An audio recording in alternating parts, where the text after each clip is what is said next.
सम्मानीय सभामुखज्यू, गठबन्धनको सरकारको अर्थमन्त्रीज्यूले लिएर आउनुभएको बजेट 17 खरब 93 अरबको चाहिँ जो बजेट लिएर आएको चाहिँ छ र यो बजेट अहिलेको परिस्थितिमा, अहिलेको मुलुकको परिस्थितिको सापेक्षतामा यो बजेट अत्यन्तै राम्रो छ र यो एक प्रकारले चाहिँ उल्लेखनीय रूपले चाहिँ नेपालको सामाजिक आर्थिक रूपान्तरणको लागि, परिवर्तनको लागि र नेपाली अर्थतन्त्रले फेस गर्दै सामना गर्दै आइरहेको चुनौतीहरूलाई सामना गर्ने प्रक्रियामा यो बजेटको प्रस्ताव सही छ, ठिक छ भन्ने लाग्छ।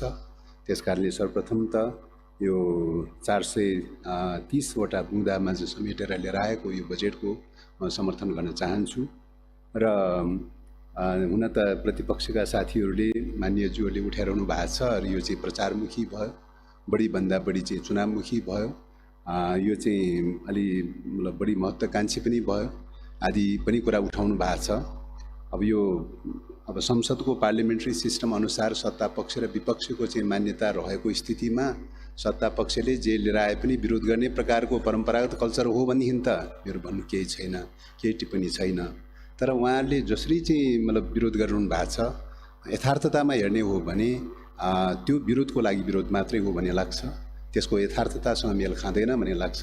किन त भन्दाखेरि अहिलेको अर्थतन्त्रको मूल समस्या, चुनौती भनेको कहाँ हो त भन्दाखेरि नेपाल एकाधिकार प्रकारको दलाल पुँजीवादबाट जगडिँदै आइरहेको अवस्था हो।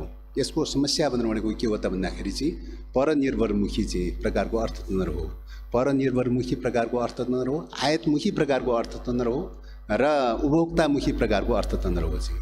त यो च्यालेन्जलाई चाहिँ कसरी फेस गर्ने भन्ने विषयमा अहिले अर्थतन्त्रको मोडेल अथवा बजेटले चाहिँ कुन ओरिएन्टेसन लिएर आएको छ त भन्दाखेरि उत्पादनमा केन्द्रित गर्नुपर्दछ, कृषि उत्पादनमा केन्द्रित गर्नुपर्छ, औद्योगिक उत्पादनमा केन्द्रित गर्नुपर्छ भनेर चाहिँ उत्पादनमुखी कोणबाट जो लिएर आएको छ र यो उत्पादनमुखी कोणले चाहिँ राष्ट्रिय पुँजी निर्माण गर्ने दिशामा लैजान्छ, आत्मनिर्भरताको दिशामा लैजान्छ र आत्मनिर्भरताको दिशा भनेको समाजवाद उन्मुख समाज अर्थतन्त्रको निर्माणको लागि सबैभन्दा पहिले जरुरी के हो त भने राष्ट्रिय पुँजीको निर्माण गर्न जरुरी छ, आर्थिक उत्पादनलाई चाहिँ वृद्धि गर्न जरुरी छ, राष्ट्रिय पुँजीको निर्माण गर्न जरुरी छ। त्यसैको जगमा मात्रै हामीले समाजवादको पूर्वाधार तयार गर्न सक्छौँ। त्यसकारणले गर्दाखेरि उत्पादनमा केन्द्रित नभइकन हुँदैन। त्यसैले विगत कालदेखि हाम्रो बहस चलिरहेको विषय के हो त भन्दाखेरि विगत कालका सरकारहरूको पालामा पनि ठुलो आकारमा चाहिँ बजेट ल्याउने गर्दथ्यो, बढी निश्चित रूपले त्यो बेलामा वितरणमुखी ज्यादा थियो, प्रचारमुखी ज्यादा थियो, समस्या त्यो बेलामा थियो, उत्पादनमुखी थिएन, राष्ट्रिय पुँजी निर्माणमुखी थिएन चाहिँ परेको समस्या त्यही हो। त्यही समस्यालाई अहिले चाहिँ तपाईँको क्रस गरेर लिएर आएको छ र यो उत्पादनमुखी दिशामा केन्द्रित गर्न खोजेको चाहिँ छ। त्यसकारणले यसले चाहिँ नेपालको अर्थतन्त्रको ट्र्याकलाई चाहिँ एउटा चेन्ज गर्ने प्रक्रियामा जानेछ। अहिलेसम्मको चाहिँ परमुखिताको दिशामा रहेको अर्थतन्त्रलाई बढीभन्दा बढी आत्मनिर्भरमुखी दिशामा लैजानेछ, उत्पादनमुखी दिशामा लैजानेछ र त्यो दिशामा लैजानका लागि यो बजेट, यो प्रस्ताव एउटा एक प्रकारले कोसे ढुङ्गा हुनेछ भन्ने लाग्छ। एउटा ट्र्याक चेन्ज गर्ने प्रक्रियामा एउटा कोसे ढुङ्गा हुनेछ भन्ने लाग्छ। त्यसकारणले गर्दाखेरि यसलाई यही रूपले चाहिँ ग्रहण गर्नका लागि सबैसँग म हार्दिक आग्रह पनि गर्न चाहन्छु र यसको साथै हामीलाई यसलाई क्रियान्वयनको पाटोको सन्दर्भमा चाहिँ निश्चित रूपले चुनौतीहरू चाहिँ छ। क्रियान्वयनको पाटोको सन्दर्भमा विगत कालको चाहिँ अभ्यासलाई हेर्दाखेरि हामी के देख्छौँ भन्दाखेरि चाहिँ एक त पुँजीगत खर्च कम छुटाउने गर्छ, प्रत्येक वर्ष कम छुटाउने गरिरहेको छ, त्यही पनि क्रियान्वयन भइरहेको छैन, सबै कार्यान्वयन भइरहेको छैन। वर्षको लास्ट महिनामा, अन्तिम महिनामा असारमा हतार पतार चाहिँ क्रियान्वयन गर्ने प्रकारको हुन्छ, त्यो पनि चाहिँ अत्यन्तै मतलब कमसल खालको चाहिँ गुणस्तरीय हुन नसक्ने, कमसल प्रकारको चाहिँ निर्माण हुने आदि समस्याहरू, चुनौतीहरू छन्। त्यसको पछाडि हाम्रो ब्युरोक्रेसी, हाम्रो परम्परागत खालको राज्यको संयन्त्र छ, हाम्रो जो प्रणाली छ, निर्माण सम्बन्धी प्रणाली जो छ, त्यो प्रणालीमा रहेका सीमाहरू, कमी कमजोरीहरूले गर्दाखेरि पनि यो समस्याहरू पैदा भइरहेको छ। त्यसकारण यो समस्यालाई, यो चुनौतीलाई सामना गर्नका लागि आगामी दिनमा राज्यले स्ट्रङली दृढतापूर्वक अगाडि बढ्नु पर्दछ। राज्यका संयन्त्रहरूमा रूपान्तरण गर्दै चाहिँ लैजानुको विकल्प छैन, त्यो ढङ्गले प्रभावकारी ढङ्गले चाहिँ क्रियान्वयन पाटोमा ध्यान दिन जरुरी छ। त्यसको साथै हामीले च्यालेन्ज फेस गरिरहेको भ्रष्टाचारको समस्या हो, कमिसन तन्त्रको समस्या हो। कमिसन तन्त्र र भ्रष्टाचारको विरुद्धमा निर्मम ढङ्गले जानुको विकल्प छैन। अहिले पनि महालेखाले पटक पटक चाहिँ रिपोर्टहरू दिइरहेको छ, तपाईँको बेरोजगारीको समस्या, भ्रष्टाचारीको समस्या, चुहावटको समस्या आदि दिइरहेको चाहिँ छ। त्यसलाई निर्ममतापूर्वक फेस गर्न सक्यौँ भने यो बजेट क्रियान्वयन हुन्छ। त्यस कारणले गर्दा त्यसमा पनि फेस गर्न, त्यो चुनौतीलाई पनि सामना गर्न जरुरी छ र पुँजीगत खर्चलाई बढाउन जरुरी छ। अहिले पनि लिएर आउने क्रममा पुँजीगत खर्च निश्चित रूपले कम लिएर आएको छ, 21% मात्रै 0.2% मात्रै आएको छ। यो अत्यन्तै न्यून हो र त्यति न्यून रूपमा आएको रहेछ भने त्यसलाई पूर्णतया क्रियान्वयन गर्ने क्रममा जोड दिनुपर्छ। हाम्रो समस्या चाहिँ के हो त भन्दाखेरि बढीभन्दा बढी चालु खर्चतर्फ बढाउने चाहिँ बढ्ने यो खालको त्यसले चाहिँ बढीभन्दा बढी समस्याहरू पैदा भइरहेको चाहिँ छ। अहिले पनि 42% चाहिँ चालु खर्चतर्फ छुटाइरहेको चाहिँ छ। त्यो भनेको अधिकतम हो भन्ने लाग्छ। त्यसकारण चालु खर्चलाई बढीभन्दा बढी न्यूनीकरण गर्ने र पुँजीगत खर्चलाई बढाउने कुरामा र त्यसलाई क्रियान्वयन गर्ने कुरामा बढी ध्यान दिनुपर्ने आवश्यकता चाहिँ छ भन्ने लाग्छ। र यो बजेटको आकार हेर्दाखेरि निश्चित रूपले अलि ठुलो आकार जस्तो देखिन्छ। ठुलो आकार हुँदाखेरि चाहिँ तपाईँको ऋणको चाहिँ भार पर्छ। झन्डै चाहिँ 2-4 खरब चाहिँ नपुग चाहिँ 5 खरब चाहिँ हामीलाई चाहिँ नपुग देखिन्छ बजेटको हिसाबले चाहिँ अपुग देखिन्छ। यो अपुग स्रोत पुरा गर्नका लागि त ऋणै खोज्नुको विकल्प छैन। ऋण खोज्दै जाँदाखेरि त्यसले चाहिँ साइड इफेक्टहरू के बढ्दै जान्छ त भन्दाखेरि मुद्रास्फीति बढ्दै जान सक्छ। यो समस्या पैदा हुन्छ। विगत कालमा पनि तपाईँको चाहिँ त्यो विगत कालको सरकारको पालामा, ओलीजीको सरकारको पालामा चाहिँ हामी पनि संयुक्त रूपमा थियौँ। तर त्यो बेलामा चाहिँ तपाईँको चाहिँ बढीभन्दा बढी ऋणमा चाहिँ बढी केन्द्रित भयो त्यो बेलाको सरकार चाहिँ। हुँदा 3 वर्षको कार्यकालमा चाहिँ तपाईँ 15 खरबभन्दा बेसी चाहिँ ऋणमा पुग्यो र त्यो ऋणको भार बढ्दै जाने क्रममा अहिले त्यो ऋणको भार मात्रै करिब 18 खरबभन्दा चान्चुन कति पुगिसक्यो। र त्यसले गर्दाखेरि यो ऋणको भार बढ्दै जाँदाखेरि के हुन्छ त भन्दाखेरि चाहिँ मुद्रास्फीति चाहिँ बढ्दै जाने, महँगी बढ्दै जाने एकातर्फ त्यो, अर्कोतर्फ उत्पादनमुखी केन्द्रित हुन नसक्दाखेरिको अवस्थामा त्यसले साइड इफेक्टहरू पर्छ। जस्तो विगत कालमा के भयो भन्दा उत्पादनमुखी केन्द्रित गर्न सकेन, ऋण त लियो उत्पादनमै केन्द्रित गर्न सकेन। अनुत्पादक क्षेत्रमा बढी लगानी भयो, सेवामुखी क्षेत्रमा लगानी भयो, ब्याङ्क के अरे अरू क्षेत्रहरूमा चाहिँ घर जग्गा लगायतका अरू क्षेत्रहरूमा बढी लगानी भयो, उत्पादन हुन सकेन। उत्पादन हुन नसक्नाले चाहिँ के भयो त भन्दाखेरि पछिल्लो समयमा चाहिँ तपाईँको मलाई लाग्छ कोभिडबाट क्षति पुर्याएको चाहिँ अर्थतन्त्रलाई सुधार गर्नका लागि भनेर राष्ट्र ब्याङ्कबाट चाहिँ तपाईँको 2 खरब चाहिँ ऋण निकास गर्यो। त्यो पनि लगानी पनि के भन्दा अनुत्पादक क्षेत्रमा भयो।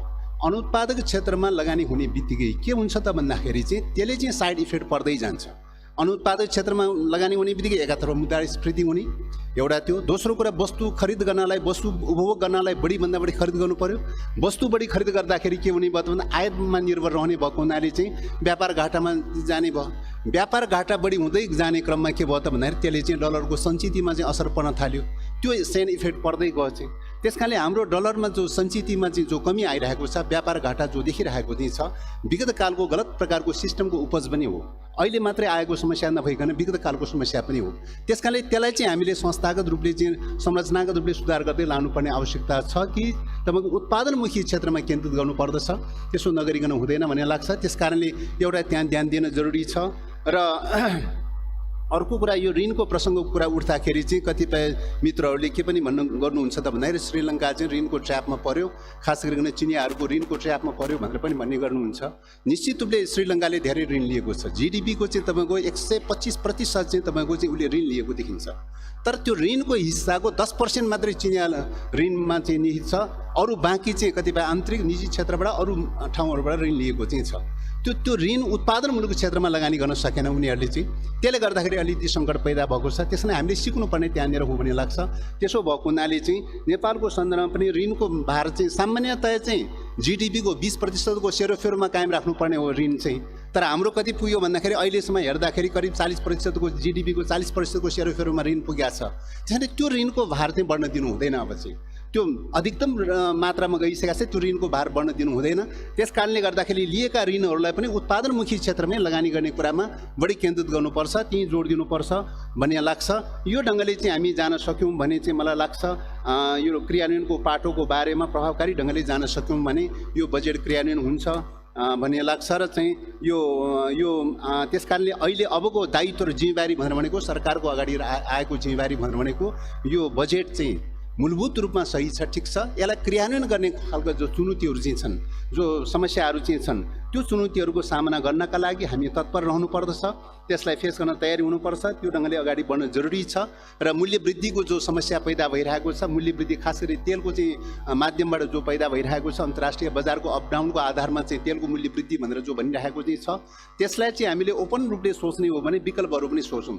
भारतीय आयल निगममा मात्रै भर नपरौँ, एकाधिकार मार्केटमा भर नपरौँ, चाहिँ खुला प्रतिस्पर्धामा लैजाने भने खुला रूपले आपूर्ति गर्ने विकल्प माध्यमहरू पनि खोजौँ। एउटा त्यो खोजौँ, अर्कोतर्फ ऊर्जातर्फ बढी केन्द्रित गरौँ, चाहिँ जलविद्युत प्रयोग गर्ने दिशातर्फ केन्द्रित गरौँ। अहिले चुलोको चाहिँ व्यवस्था, विद्युतीय चुलोको व्यवस्था जो आएको छ त्यो सकारात्मक कुरा हो भन्ने लाग्छ। विद्युतीय चुलो प्रयोग गरेर चाहिँ तेललाई चाहिँ विभिन्न क्षेत्रबाट तेललाई विस्थापित गर्दै गर्दै लगेर चाहिँ ऊर्जालाई प्रयोग गर्ने कुरामा अथवा चाहिँ जलविद्युतलाई प्रयोग गर्ने कुरामा हामीले ध्यान दिनुपर्छ। यस्तै ढङ्गले यातायात क्षेत्रमा लगायतका विभिन्न क्षेत्रहरूमा त्यो ढङ्गले ध्यान दिनुपर्छ।